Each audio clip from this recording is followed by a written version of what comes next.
In other societies, in other countries, they think it's the worst thing to do is to let too many people slip between the cracks. Because if you let too many people slip between the cracks, the whole society suffers. So the Canadian way of doing this, or the British way, or the Irish way, the French way, the Swedish way, the Greek way, the Czech way, the Polish way, the El Salvadoran way, the Brazilian way, even in poorest Ghana. Ghana has just passed a universal health care act for their own people.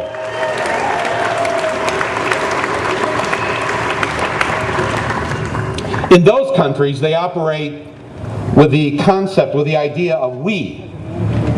And unfortunately, we come and live with the idea of me. That's the big difference between us and them. So here we are now, and we're number 37 in the world in healthcare. 37. We follow Costa Rica, and we're just ahead of Slovenia.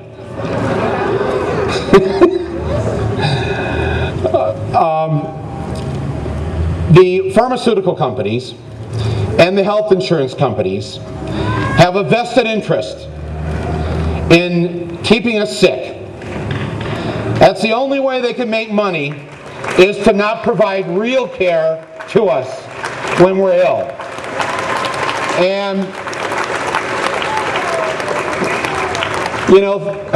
30 years ago, there were 25 pharmaceutical firms that were working on cures and vaccines. 25 of them.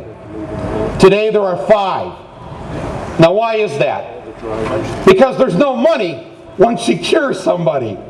Once you cure somebody, they're not going to need your pills for the next 30 or 40 years. So the idea is not to come up with a cure or a vaccine. The idea is to, how can we make sure they continue to be sick, we'll maintain them so that they can at least get up and go to work and produce things for us, but keep them on the pills until the day they die. It's a genius system, isn't it? I mean, it really is. But that's not the way it used to be. In the early part of the first half of the 20th century, there were people like Jonas Salk, who invented the polio vaccine and essentially eradicated polio. And they asked him, they said, aren't you going to patent this for yourself, because you're the inventor of it? He said, no, I'm not. That would be immoral. He said, would you patent the sun? The sun belongs to everyone. This vaccine belongs to everyone. He wouldn't take anything for it. That's the way it used to be. Greed rules the day. And these greedy bastards who run these companies, it's not just Halliburton in the war. There's the Halliburtons of the pharmaceutical companies, and the Halliburtons of the health insurance companies, and the Halliburtons of the hospital corporations. They're all Halliburton. They're all in it for the money, and it's up to us to stop them. Isn't that right? It's up to us to stop them. I have to say, I actually hold our mainstream media more responsible for this war. More responsible. More responsible than George W. Bush. Because he doesn't know any better. But this media, these people do. They knew better. They knew the truth, and they were afraid to ask the questions. And that's why we're in the 5th year of this war. It's a disgusting, absolute tragedy. How do they sleep at night?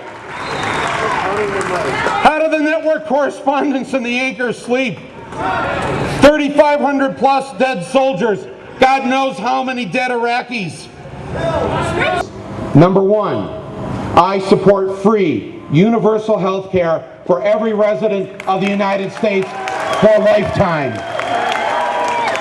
Number 2, I support the elimination of the private insurance companies. There's no room for them. There's no room for profit.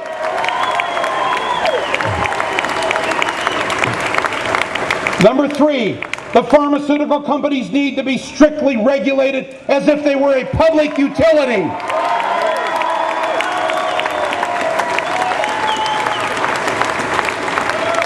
And number 4, I want the candidates to swear that they will not take any campaign money from the pharmaceutical companies, from the health insurance companies, from the hospital corporations, and in fact, let's get the money out of politics altogether.